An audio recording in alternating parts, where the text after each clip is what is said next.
Hey guys, welcome back to the OPD podcast with Joe and Austin. Today is episode 30.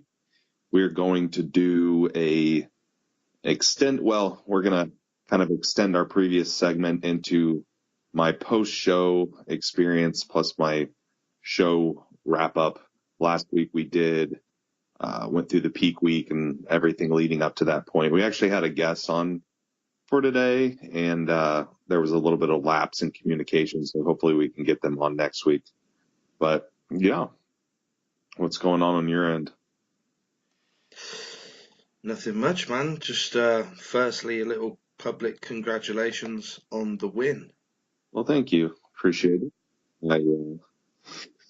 I posted the little photo or shared it in the group.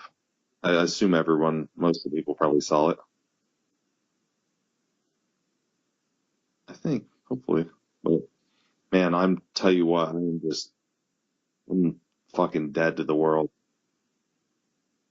I'm just so tired. Sorry, you'll have to excuse me. I'm just banging down my last meal whilst we're doing this. But I think it's a good idea that we get this episode done because, of course, after you announced that you've won the overall, people went crazy on the group, and people want to know if you did follow through on those tentative plans that you had, and people want to know, how everything went down and if anything changed and what you're doing post-show and stuff like that. So give the people what they want, man. Yeah. But yeah, so how did everything go after we last spoke on the podcast? So you spoke about what your sort of plans were for the peak week. Did that all carry through, or did anything change or anything pop up or anything like that? It was almost textbook to what we had discussed. Honestly, it went pretty much just as planned. As far as the amount of food coming in, did the fats, I believe it was 90 grams of fat on Thursday, and then the 950 carbs on Friday. So there was a couple little minor audibles that were called towards the end. So I think I was about like 800 carbs in on Friday, and my blood glucose hadn't really moved much. I think it probably moved to 8 or 10 points total on the day, which is pretty insignificant really with that carb intake. So yeah. Oh yeah. I mean, I was soaking everything up. Only thing I really noticed is I was a little full, like in the stomach, so actually pulled all the protein out, and the last meal was just carbs, no protein at all. Other than the trace amount that was in the carb sources. So that changed. And then, Saturday morning, actually ended up drinking a little bit more water than we had planned because I noticed I was very, very thirsty on Saturday. It was just because, all that fluid was being pulled in because I started the day so depleted. So it was interesting because I actually weighed myself probably about 500 or 600 carbs in, and I had gained something like 9 or 10 pounds. But then I actually started dropping weight. Once glycogen topped off and once that water started to, the diuresis picked up and the water wasn't just being pulled into the cell at that point. I mean, I was fully hydrated. So I started basically going to the bathroom like crazy. And then Saturday morning I woke up and I was a little flat. We pretty much knew that I wasn't flat from food. So it was more of a fluid issue. So just increase the fluid intake a little bit and I filled right back out. That was Saturday morning's meals are really simple. I actually did protein fat meal for the first two and then a protein carb meal for meal 3. Yep. And then after the protein carb meal, just the pump up was relatively simple. about 10 ounces of fluid from coconut water. So it's a little bit higher potassium. And then I basically just shotgunned some sea salt about, I did a whole teaspoon, which was disgusting with, with the coconut water. Um, yeah. Well, it was more like, it was probably more like 2 teaspoons because it was a heaping. It was just, as much as I could get into my spoon that I had. And then, I mean, and my mouth was pretty dry at that point, and I really don't like coconut water either, so it was all pretty nasty. Uh, but it did that with 50 milligrams of Viagra and a couple units of log, and some Rice Krispie treats. That was it. And it didn't like it took maybe 5 push-ups, and I was completely blown up. So yeah, as soon as I started pumping up, I did a little bit of band stuff, a little bit of dumbbell stuff. I mean, I blew right up pretty quickly, and they actually had somebody cramping in the class before me, so it kind of drug out a little bit longer. And I held the pump. I didn't really flatten, I didn't really lose my pump. I mean, I could have probably held a pump for an hour.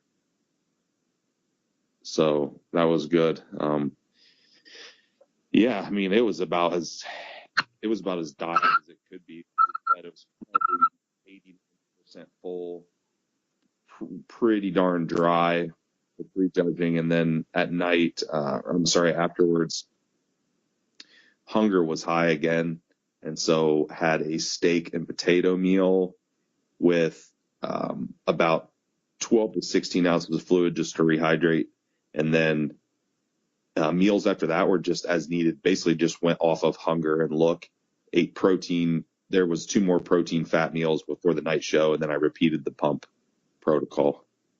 So that's how the whole day pretty much panned out. And I was probably almost exactly the same at night as I was in the morning. It really wasn't, which is good. That's not always easy to do. Yeah, so it was good. And I think partially was that I didn't go 120% full in the morning, so I wasn't spilling by night, you know what I mean? And it was a good balance where I could hold it pretty well. And I mean, I was conditioned enough that was where it needed to be. So yeah, it was good. So what about post show? Did you just go back to normal? Well, of course, I got a lot of people ask, well, what did you want to eat and stuff post show? And I think it's probably in my situation kind of important to keep in mind that I was eating such low calories that inevitably my stomach's pretty damn small. You know what I mean? So regardless, it's not like I could have sat there and shoveled down tons of food anyhow. So we went to a little local place. I had just a couple various things. There was a couple like chicken tacos. There was some frozen yogurt because I like the, low fat frozen yogurt or whatever, like from the dispensers. And then, what else? There was some Asian like stir fry, like white rice and chicken with teriyaki and stuff like that. But I mean, it wasn't a lot. I was full in about 15 minutes. So that was it. Next day I went back to my meals. That's what I like to hear. So off the bat, any changes? You mean, as nutrition and stuff goes, I think, I'm trying to think of what I ended up increasing total calorically was about, well, I actually made another increase today. I gave it a few days to kind of see where my weight was. And today I actually was down. No, I wasn't down in weight compared to my stage weight, but I'm about 1.5 pounds over my stage weight. So I made another small increase today. So right now I'm up a total of about 600 to 700 calories over over what I was at the end of prep, and that's both on training and non-training days. But the biggest thing was I really wanted to start pulling the cardio out as quick as I could. It's, I mean, I'm, yeah. I mean, I'm still doing it. I went back I kept the hit out because I wasn't doing hit the last week. And then Sunday, Monday, and Tuesday, I went right back to the same amount of steady state cardio I was doing previously. And, I mean, I'm going to tell you, I hate to complain, but it is tough to even just make it through that. So today, when I saw my weight, where it was and how I looked, I immediately went to pull cardio before anything else. So, cardio is down to, right now I'm doing an hour a day. So, which is still, I mean, that's still, a good amount. I can't even make it through the hour session. I have to split it. Yeah, no problem doing that anyway. But I doubt you're even in a modest surplus. No, I guarantee if I give it 2 or 3 more days, I'll baseline again, and I'll probably have all the cardio out within a week. Yeah, I mean, I'm with you there. I always would rather get the cardio out before pushing the food up. Yeah, and I pushed some food up, but it wasn't anything. I mean, shit, my calories are like 2,100 on training days. So, no, I mean, but to me, it feels like a pretty good amount of food. So, but no, it does. It definitely does. I mean, I did that, and of course, like fat loss, like pulling out the fat loss supplements and things of that nature. So, I mean, you got to figure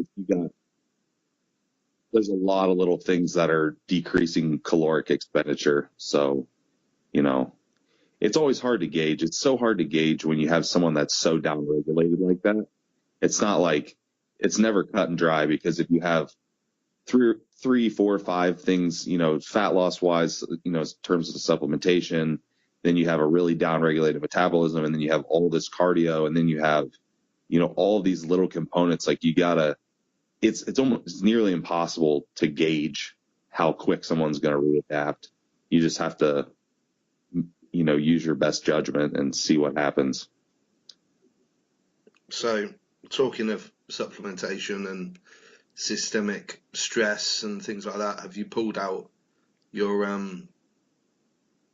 fat loss supplementation? And assuming you weren't running tests in the end, have you put your TRT back in? Yeah, I just went really straight back to TRT. So,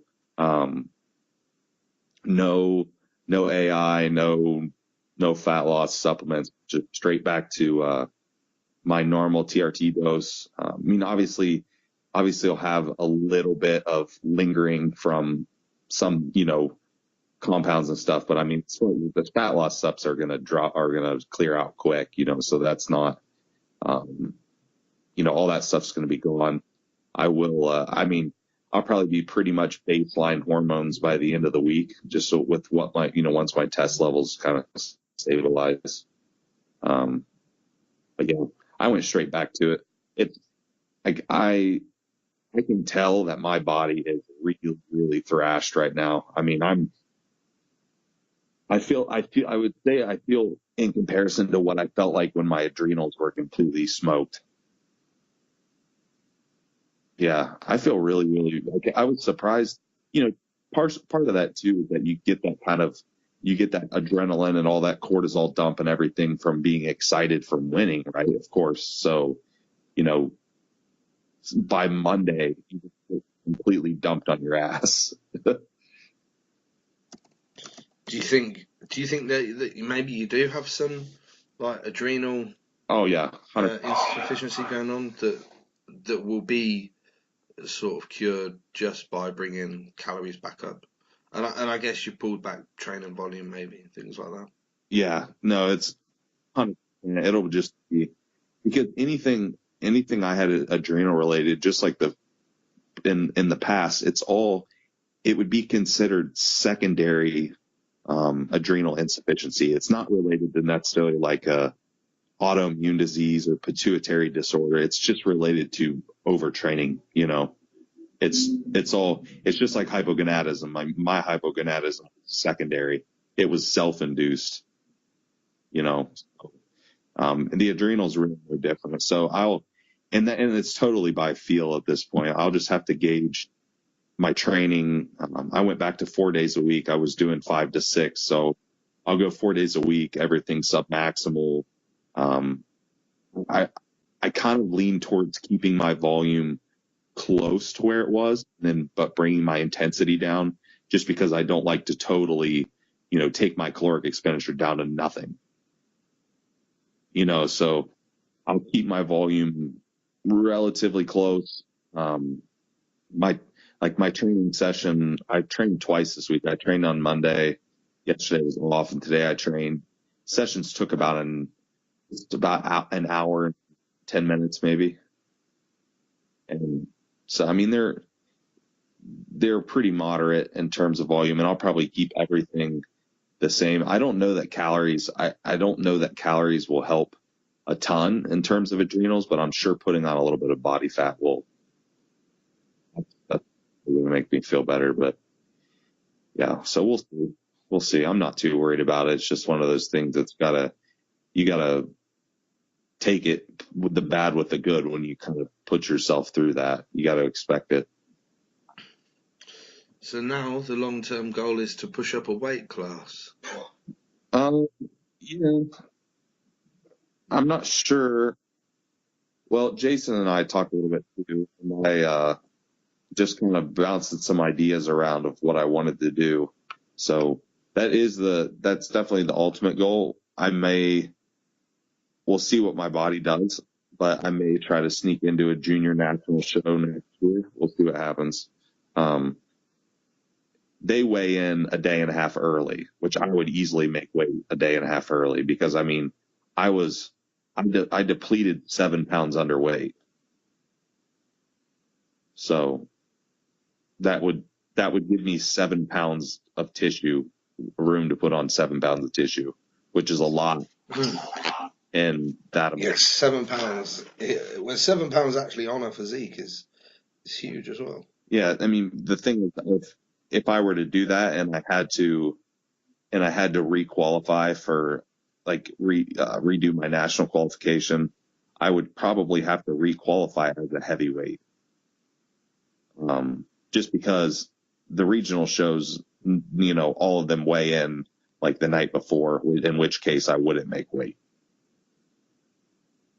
Just because, I mean, I could do it, but my experience with that was pretty shitty in terms of trying to peak, So I don't know. And it's just all tentative, because in reality, like I'd like to do it. I'd like to be able to do a junior show, and the feedback from people that I respect, they said, I would be competitive at that level, so,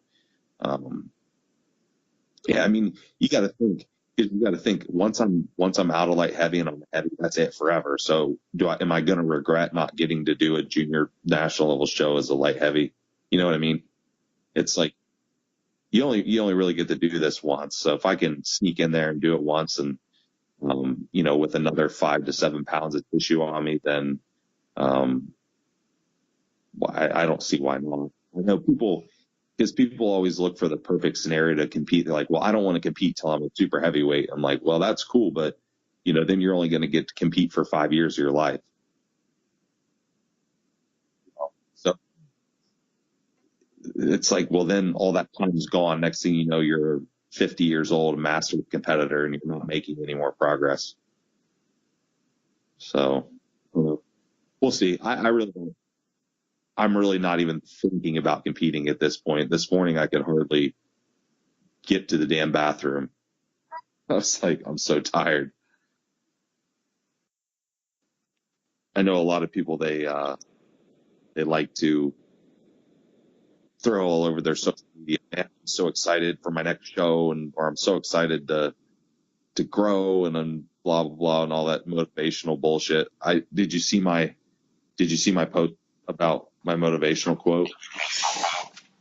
Was it something to do with you looking worse the next day, which is a good thing or something? No, well, I did post that. That was kind of some subtle humor. I know a few people would understand, but I said, no cheesy post-show motivational quote. I feel like crap and have very little motivation today.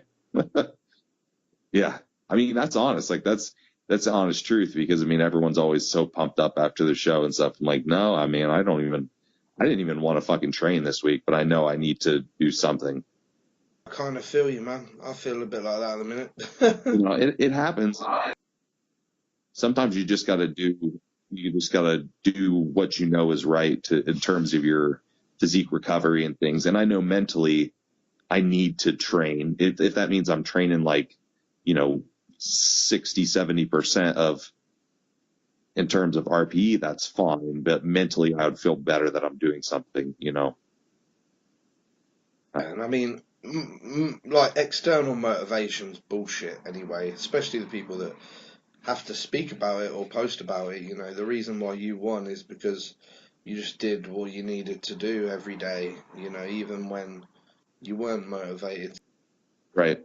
No, you're right. That's it. That's 100% the truth right there.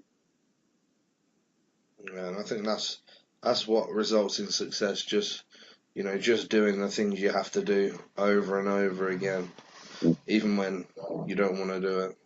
You're absolutely right. That's how it goes. There's not really a lot of vanity in bodybuilding, like when you're really down in the trenches and doing those hard things. None of that stuff's very fancy or exciting or has much is very sexy in terms of like social media. You know what I mean? That's not really real life. So, isn't it? Especially for like your average, your average Joes. It's not, we don't have a camera crew following us around in the gym for social media. It's like, no, we're hurting and pushing through it for very little return. We don't make any money. It's like none of that's, it's like you gotta love what you're doing somewhere down the line. Yeah. So I feel you. I agree. So, how hard do you plan to push at this point? I suppose the goal is to get body fat to a stage where you're not feeling like shit and you can train and be efficient. So, how hard do you think you're going to push that? I think realistically I'll probably feel better in the next 3 to 4 weeks. Hopefully, I kind of have a pretty good idea of where my body fat needs to be in terms of like where it's going to settle. But it's all just from previous experience. I mean, I don't know. It may be different this time. My body always seems to kind of settle. It'll settle where it wants to settle. And that's really the fact, that's really just for anyone. I mean, you know how it goes. Once you kind of hit that set point for yourself, you don't seem to, the cool thing about that is once you get there, you seem to be able to continuously kind of push the surplus slowly without much more fat gain. But you'll initially gain fat quicker at the beginning. I think that's pretty much inevitable. I have no idea how fast I'm going to push my calories up. I'm just going to have to see what my body does. I will say that those extreme adaptations that I've experienced over the years, I don't know if it's because I'm just slowly getting a little bit older or what, but I definitely didn't need to eat as much at the end of last off season as I did in the past. I don't know. Yeah, I've had to eat less and less over the years. There's still a lot of adaptation. Don't get me wrong. I mean, it's still pretty big adaptation upwards and downwards, but it's not been I mean, I was eating easily 5,000 plus calories when I weighed like 40 pounds less. But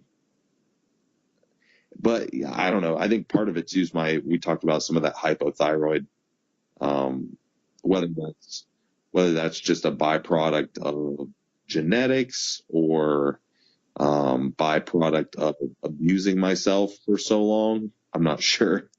But I'm definitely going to have my thyroid. I'll have all the thyroid hormones and stuff checked, obviously. I think I'm going to go ahead and do a Dutch test again. There is actually the new Dutch test they added some stuff to it too. They added organic acids and a couple other things on there, which is pretty cool. So I'm going to with all that. Yeah. Life Extension actually started offering the same test. It's essentially the same test, but it's about $100 cheaper. It's the 4-point dried urine test. It has all the adrenal hormones and metabolites for 4 parts, 4 times during the day. All the free thyroid hormones, organic acids, trying to think what else it has. All the sex hormones.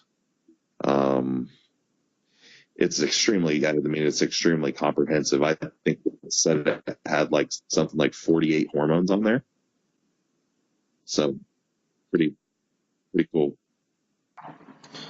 Oh, wish we could get something like that in the UK. Even getting an organic acids test over here is just about impossible, where they'll just give you the markers and let you read them. You're right. Yeah. That'd be cool. Definitely something I'll look into. Is there's more sort of blood work places cropping up over here recently. I've seen JP's endorsing one of them in it that's new. Seems interesting. Yeah. I think you guys will slowly get more and more. I'm sure. Yeah. Not sure what else to really ask you on the show. I mean, have you put out your Q&A yet that you were doing on or it wasn't specifically on the show, was it? Oh, I'll probably put that one out tomorrow. The one I posted up earlier this week. It was about just post show stuff in general. I felt that was appropriate topic, obviously. Well, I've actually been checking back to see. So they had a really, really nice setup for stage photos. They actually had a really nice black backdrop, and a black backdrop's always the best for contrast in terms. Oh, it was very good. I think the actual professional photos are going to turn out really, really well. They had 4 camera angles set up on stage.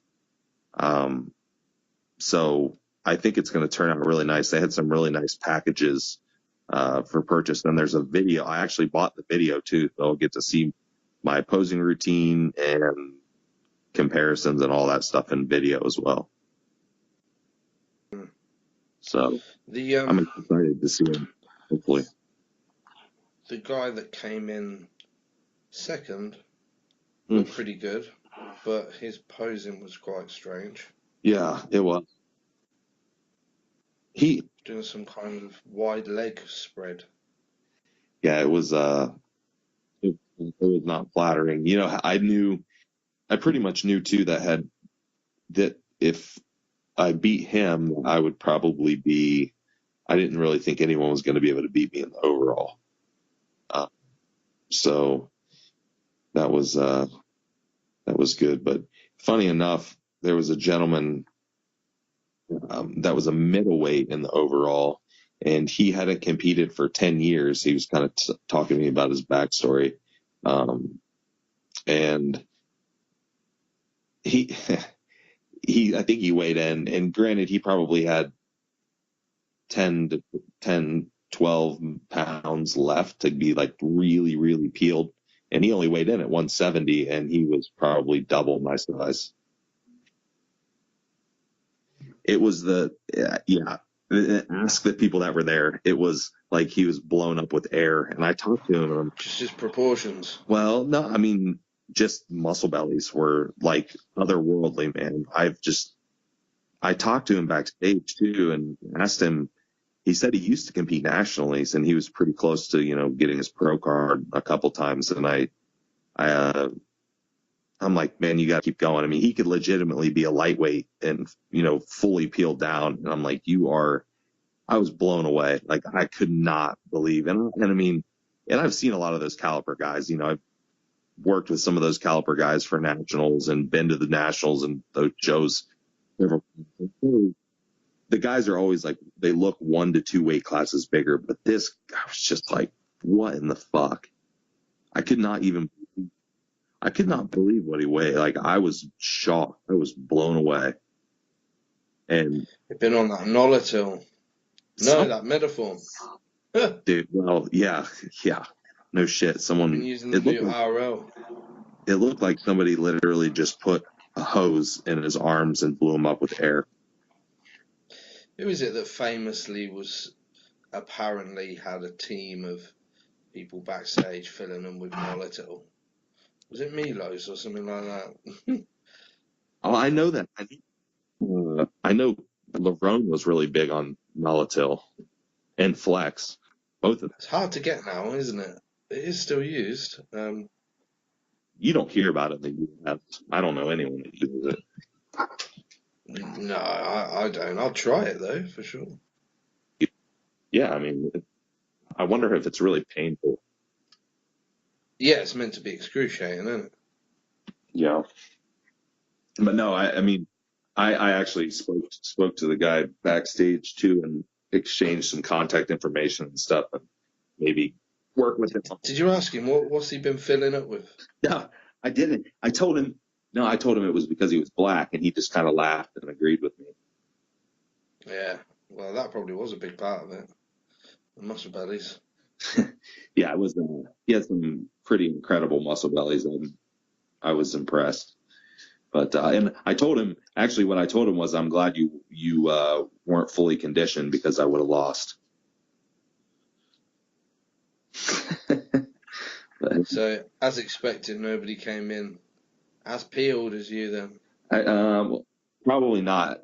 Probably not as peeled. But the other guy in the light heavyweight was in pretty good condition. There was actually probably the hardest guy in the show was a Masters competitor, but he just I couldn't match that skin, the thinness of his skin. Yeah, he was nasty, really nasty. He was like 60 and over though. I mean, he was had about 20 muscle tears. Didn't look very pretty, but damn, yeah, it was peeled.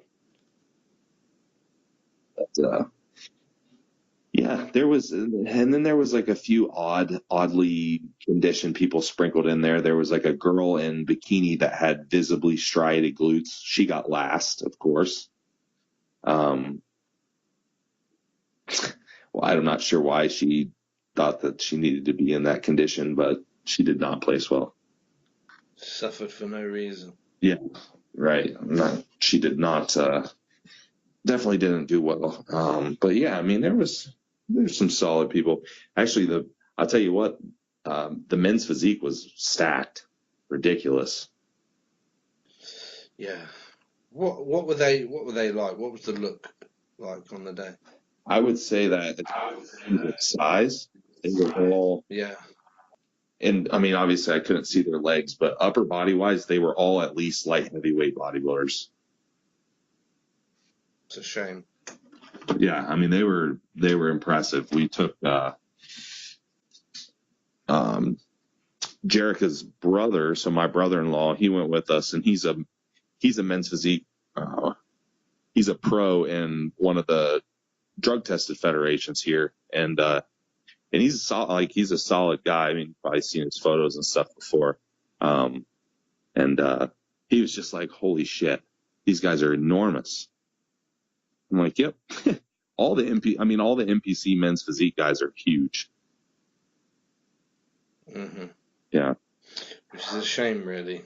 Well, you know, it's more so at the regional level, because when you go to the national level, there's clear separation between physique and, you know, and bodybuilding. But at the regional level, there just really isn't. All the physique guys are as big or bigger than the bodybuilders. So, you know, that's it's kind of one of those things though. If that's what they're going to reward at the region or the national level, then that's what they should reward at the regional level, you know.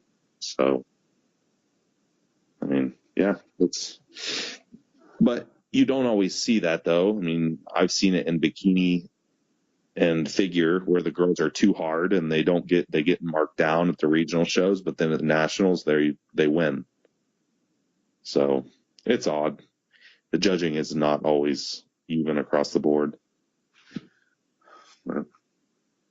Yeah, I mean, it's similar over here. There's been some really weird men's physique judging recently. I mean, the last PCA show we watched, there was a big guy that was ripped that won.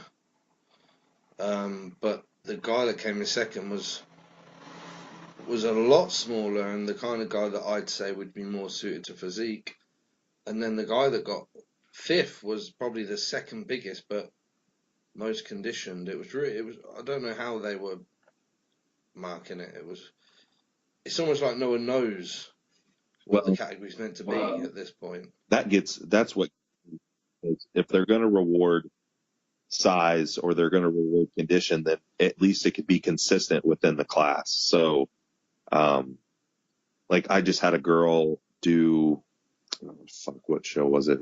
Team Universe here recently, or Junior USA. It was one of the national shows, and at those shows the bikinis have typically 5 to 6 height classes, and sometimes 7 even, and you would get like class A would be super hard, class B would be soft, class C would be hard, so like they weren't even the same within the same class, and which is just doesn't make any sense at all. I wouldn't even be upset if they rewarded condition, or if they rewarded shape or whatever, as long as it was the same across the board. Yeah, there definitely needs to be. I mean, it's why classes exist. It's why there's a differential and there's not just one. Right. Yeah, and it just sends mixed signals, you know what I mean? It's just you don't know what the hell to do. At least in bodybuilding, if you have muscle in your field, you're probably going to do good. So you're not going to be too hard in bodybuilding. No, yeah, that's one advantage. You know where you stand and what you can control. Get as peeled as possible, and that's all you need to think about. Yeah, that's it. I mean, that's a safe bet. Yeah. Okay. So off-season plans. You're just gonna like cruise along 6 to 8 weeks maybe, and then attack some kind of growth phase. Yeah, I'll base it on my lab work.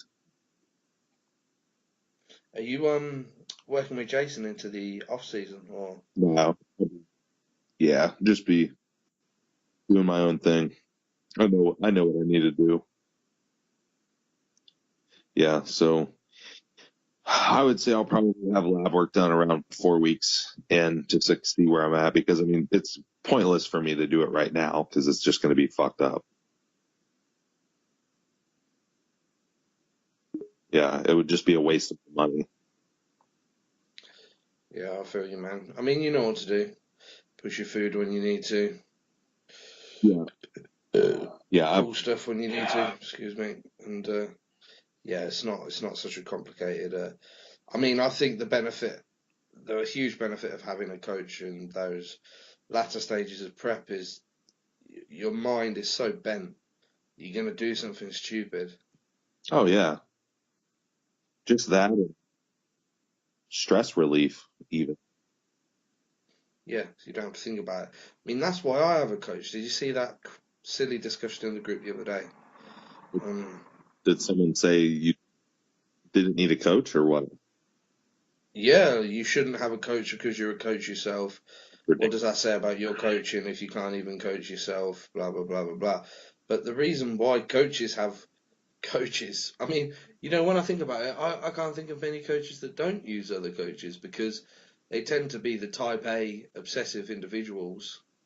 And when I do my own programming, I can't think about anything else, like at all.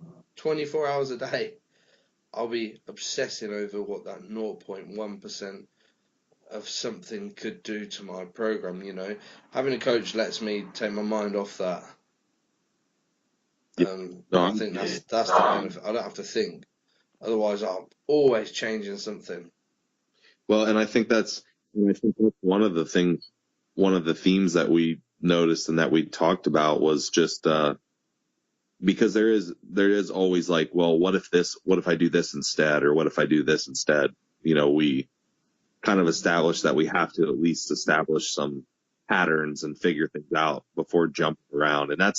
And all that is just a product of knowing a lot. Like, the smarter you are, the more shit you're going to want to analyze and try, because the more you know.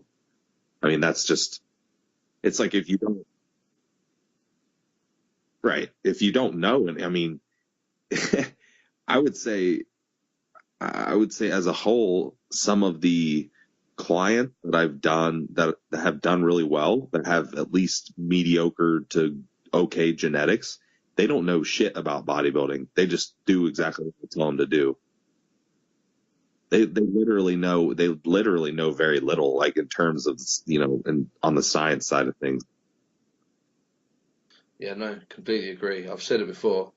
All of my clients that do the best, I notice the trend, are the ones that don't think about it. They just do what is on the program, and they just execute it, Yeah. and then check it, and that's it. Cool. Well, I can't think of much else to talk about with your post show. I think we covered that quite well. Yeah. Nice and simple. So for everybody wondering, it is that simple. Just cracking on with what you've always done. Yeah. That's it, man. I'll just keep doing what I need to do.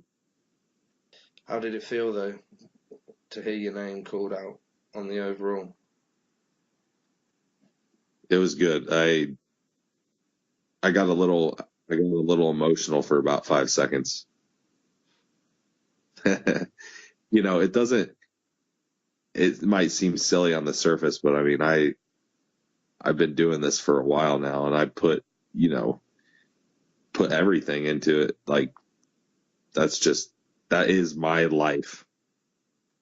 So, and I mean, you know how it is. You do the same, you do the same stuff. So to see, I'm always wanting more, that lasted very short, and then I'm thinking, okay, what do I need to do next? But at the same time, it was good to have that gratification, or that reassurance that, hey, you're doing good stuff. Like, you are get rewarded. So, Oh man, I'd cry. 100% I'd be in tears. and it did sort of, my eyes definitely glazed up.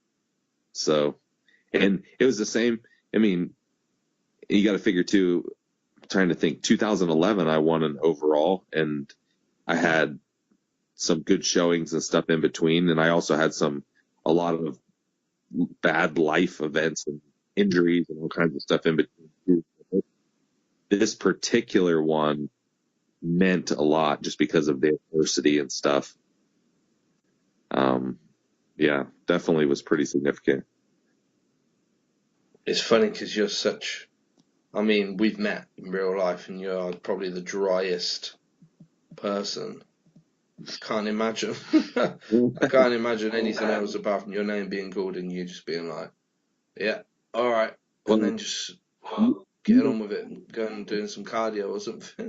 You don't know that side of me, though. I'm a very emotional person. Mm, mm. Do you cry at films? Oh yeah, man, for sure.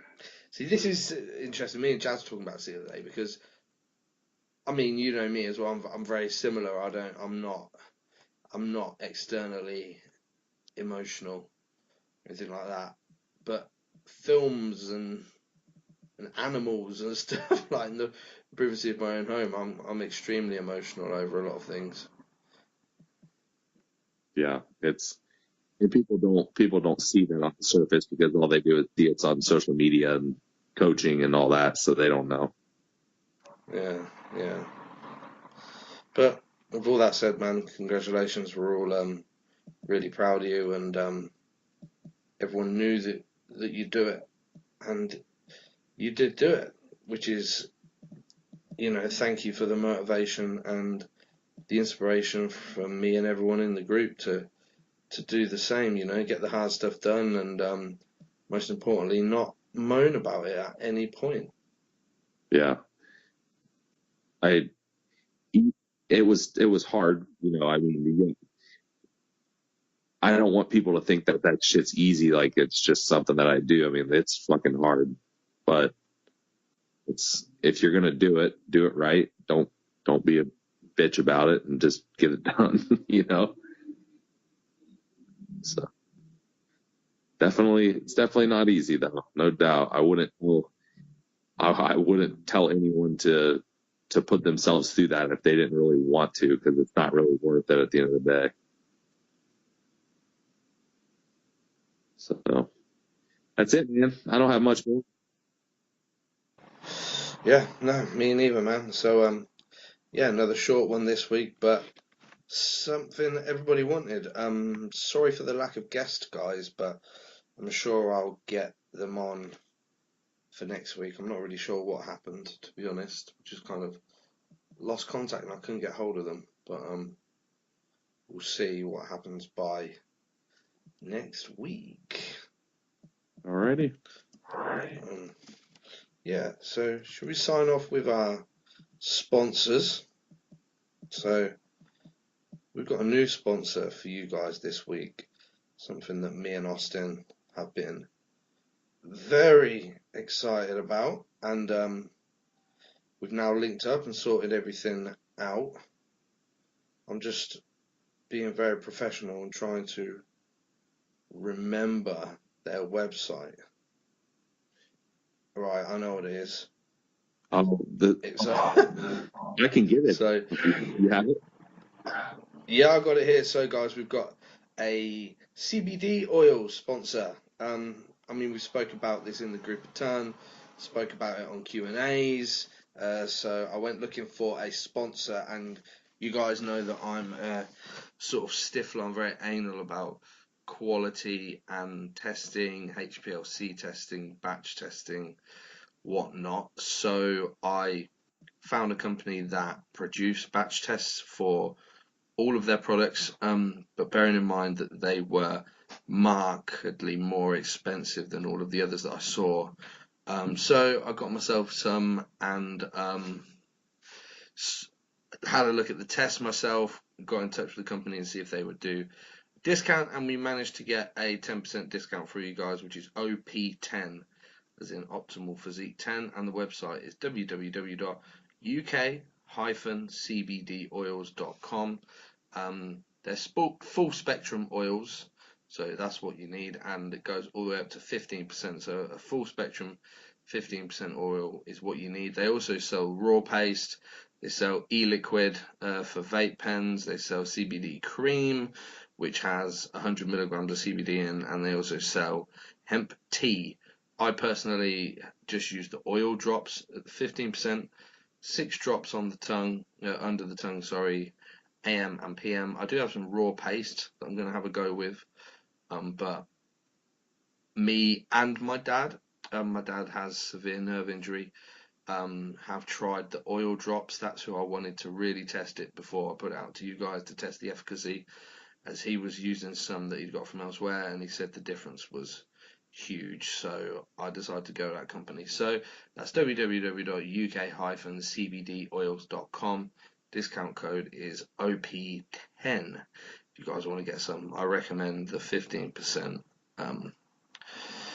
oil drops, and with that you will get a batch test that comes with every product, and that's £68 without the